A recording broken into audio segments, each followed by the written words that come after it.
Hello again. My name is Steve Turner and we're studying the book of Daniel today. In our previous lesson, we started reading the book and we got through the first 2 chapters, and that sets the stage for our lesson today. The lesson today will cover chapter 3 and 4 and probably the most famous, or one of the most famous events in Daniel, with Meshach, Shadrach, and Abednego being thrown in the furnace. We'll discuss that.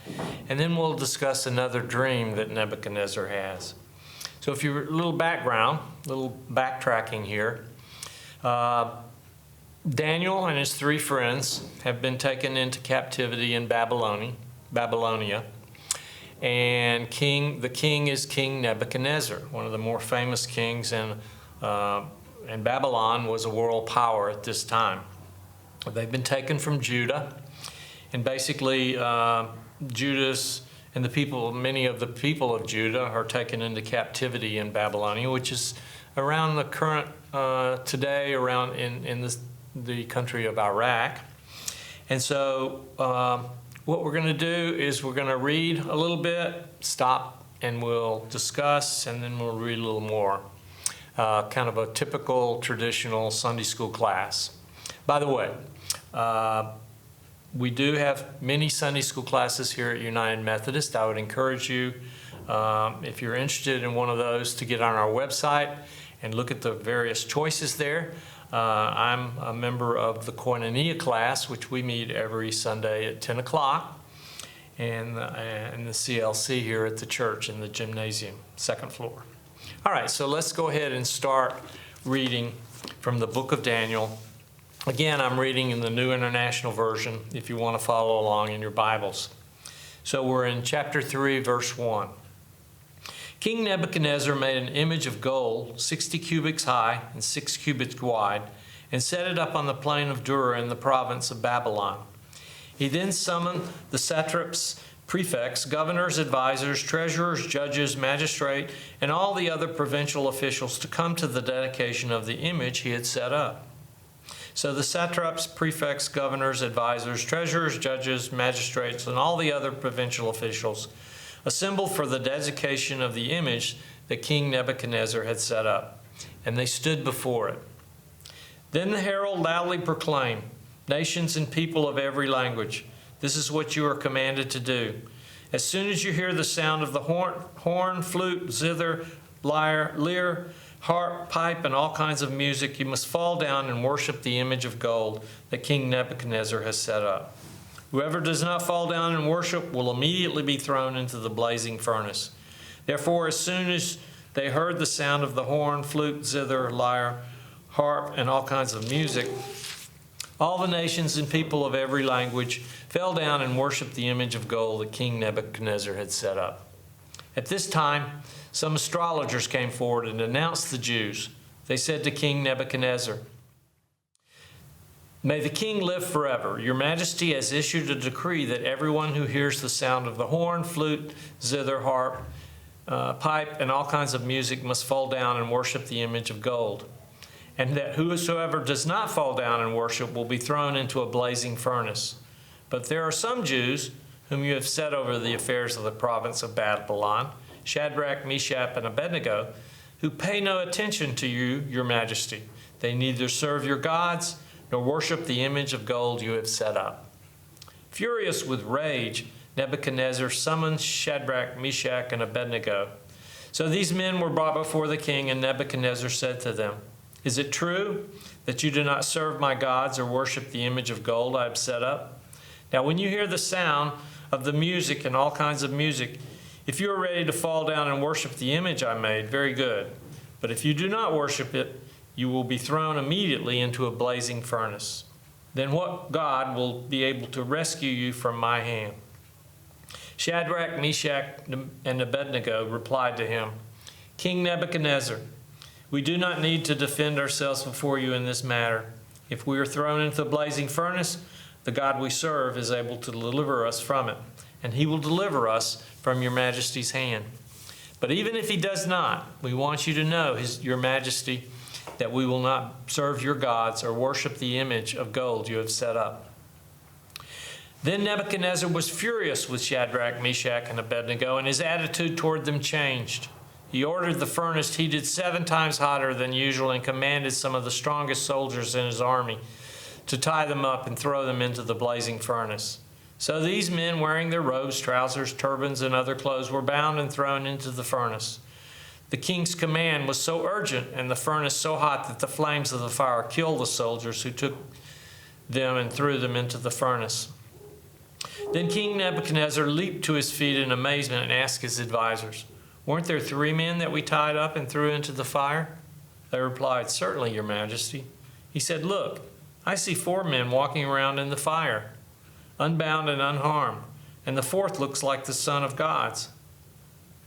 Nebuchadnezzar then approached the opening of the blazing furnace and shouted, "Shadrach, Meshach, and Abednego, servants of the Most High, come out. Come here." So Shadrach, Meshach, and Abednego came out of the fire, and the satraps, prefects, governors, and royal advisors crowded around them. They saw that the fire had not harmed their bodies, nor was a hair of their heads singed. Their robes were not scorched, and there was no smell of fire on them. Then Nebuchadnezzar said, "Praise be to the God of Shadrach, Meshach, and Abednego, who has sent his angels and rescued his servants. They trusted in him and defied the king's command, and were willing to give up their lives and rather than serve or worship any god except their own God. Therefore I decree that the people of any nation or language who say anything against the God of Shadrach, Meshach, and Abednego be cut into pieces and their houses be turned into piles of rubble, for no other God can save in this way." Then the king promoted Shadrach, Meshach, and Abednego in the province of Babylon. Now, let's stop there. All right, so the stage is set here. We see this over and over in the Old Testament. There's competition between gods, okay? And we start out in the book of Genesis with God creating the world, the God that we know as Yahweh, as El. And so this is the God that Shadrach, Meshach, and Abednego worship. We see also that Nebuchadnezzar, as king, he vacillates. In other words, Daniel interpreted his dream and he said what? Back in chapter 2, he said, "Your God is the great God." He says, "Your God is the God." Then what does he do? Well, he builds this big idol and has everybody fall down and worship this idol.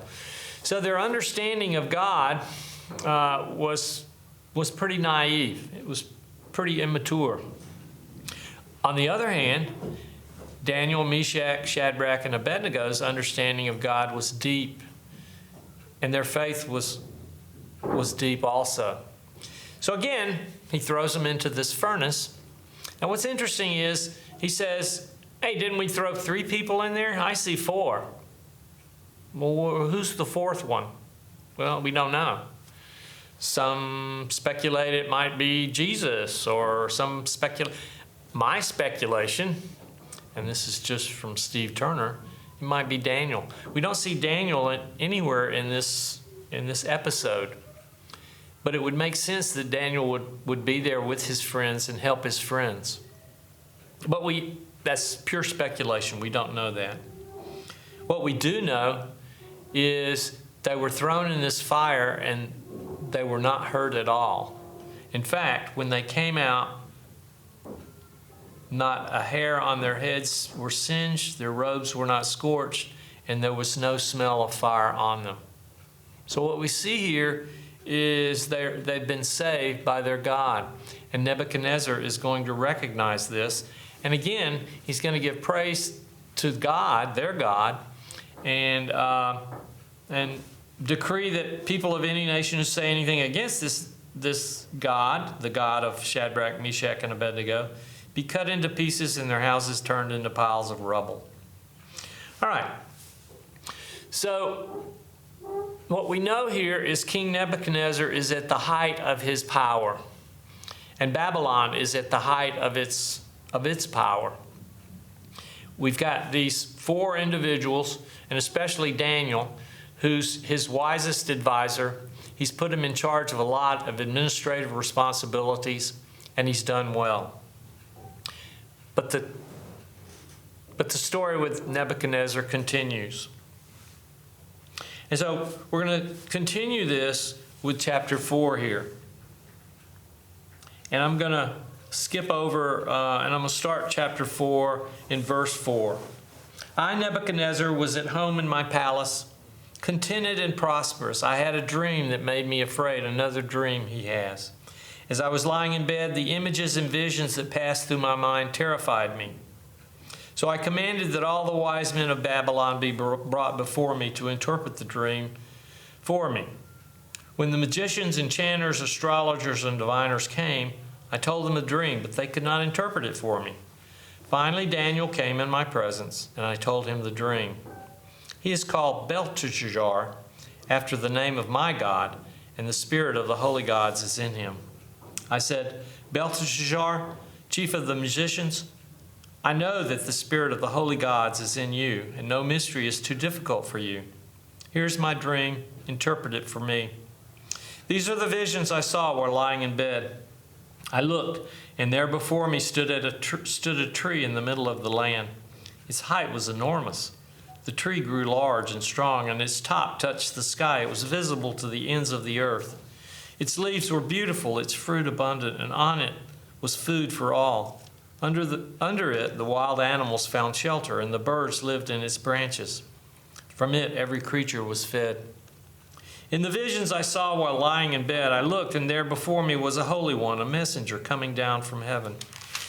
He called in a loud voice, cut down the tree and trim off the branches, strip off its leaves and scatter its fruit. Let the animals flee from under it and the birds from its branches, but let the stump and its roots, bound with iron and bronze, remain in the ground, in the grass of the field. Let him be drenched with the dew of heaven, and let him live with the animals among the plants of the earth. Let his mind be changed from that of a man, and let him be given the mind of an animal, till 7 times pass by him, or 7 years.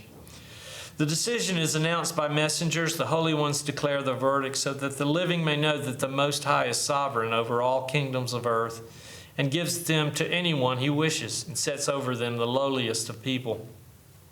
This is the dream that I, King Nebuchadnezzar, had. Now, Belteshazzar, tell me what it means, for none of the wise men in my kingdom can interpret it for me.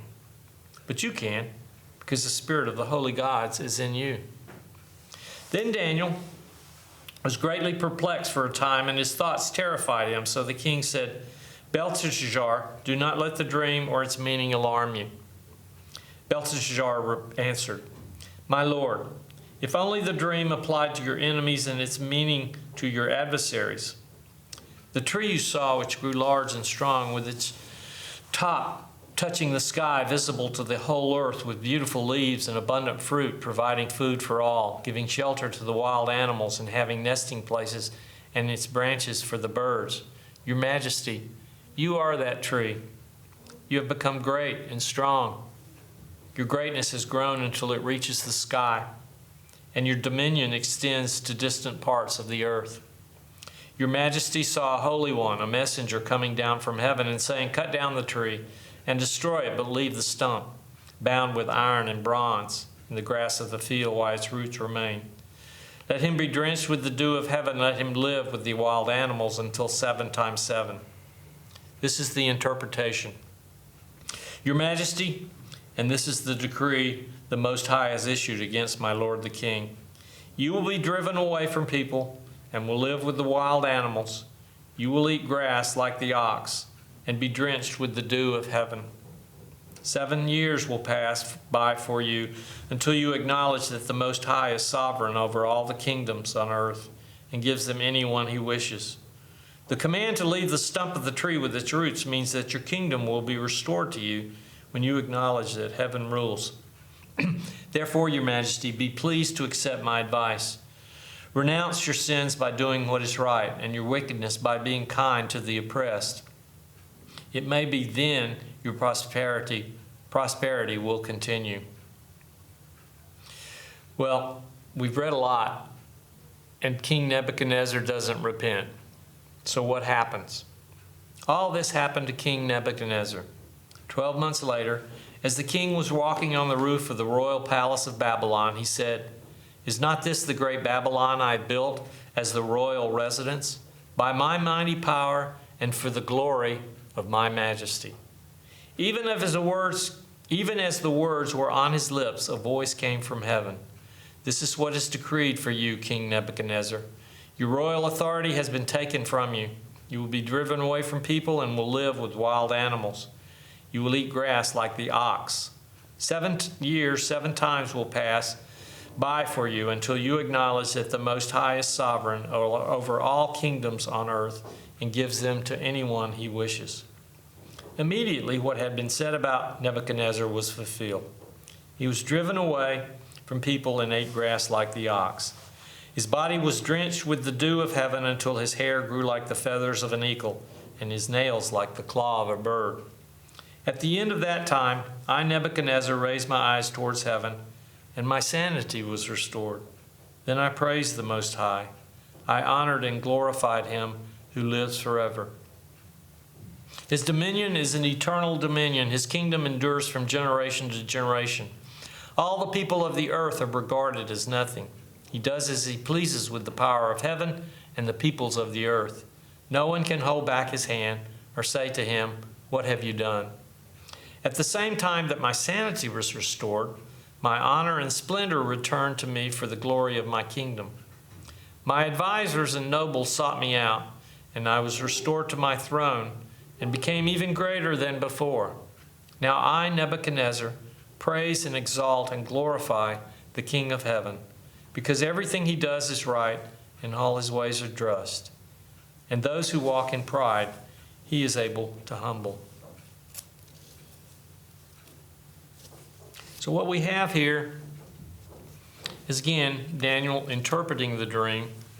And this dream is a very personal dream. It's not about his kingdom, so to speak. It's more about the actual man, Nebuchadnezzar, and what's going to happen to him. And really, he goes insane for a period of about 7 years. What's interesting is his reign in Babylon continues, even as he's incapacitated and living as a wild animal, so to speak. That says a lot about the administration. So the question is, who's administering here? Well, Daniel and the other 3 Jews are high-ranking administrators in Babylon. And who is their allegiance to? Well, their first allegiance is to God, and their second allegiance is to Nebuchadnezzar. So really, one of the possible reasons that Babylon is not, that no one comes to power in Babylon during these 7 years is due to the administration of Daniel, Meshach, Shadrach, and Abednego, which is interesting. And what does that say to us? Well, these are foreigners, they're aliens, but they're appreciative to what Nebuchadnezzar has done for them, and they're loyal to him up to a certain point. And we saw in chapter 3, they're loyal to the point where it doesn't interfere with their faith in God. And so when that happened, Shadrach, Meshach, and Abednego, they showed their allegiance. Their true and first allegiance was to God. And that proved something to Nebuchadnezzar. It proved that their God was powerful and that he could deliver them even from his power. And what we see here is kind of the lesson here is that all earthly power is from God. And even evil rulers, their power, their ruling is because God lets them rule. God also can take the lowliest of the lowliest and put them at the highest place in the world. And we've seen that from here to here. I mean, even here in the United States, we have had presidents who've come from very lowly and humble beginnings. We're reminded of Abraham Lincoln. There's Harry Truman. Most recently, people like Jimmy Carter, They're very modest. They come from very modest beginnings. And then they become presidents of very powerful countries. But again, the key here for Nebuchadnezzar was acknowledging that all his power, all his wealth, everything that he had came from God. Daniel tries to educate him on this, but he's standing there in his garden, so to speak, in his royal residence. He says, "Is not this the great Babylon I have built as the royal residence by my mighty power and for the glory of my majesty?" So, what should we expect from our leaders?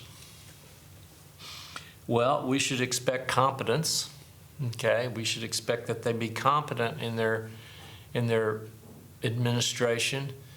We should also expect that they have skillful and competent advisors around them. And really, Nebuchadnezzar, that was really his strength. I mean, if you look at his reign, I believe Daniel was very influential in the success of Nebuchadnezzar and actually the success of Babylon. I don't know if there probably have been some dissertations about this.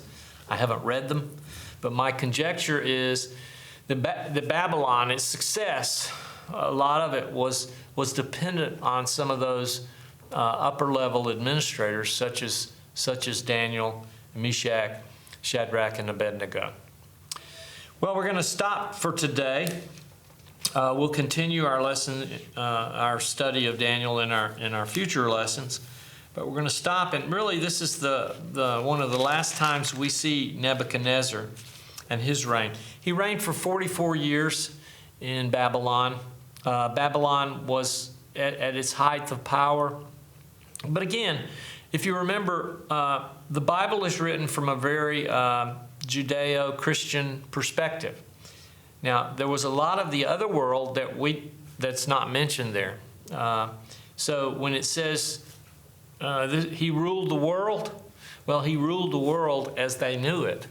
They didn't know about China and other places in Asia. They knew a little bit because they had traveled some there. But again, the world that they knew, Nebuchadnezzar was the ruler. So again, thank you for sharing this time with us, and we'll see you in the near future.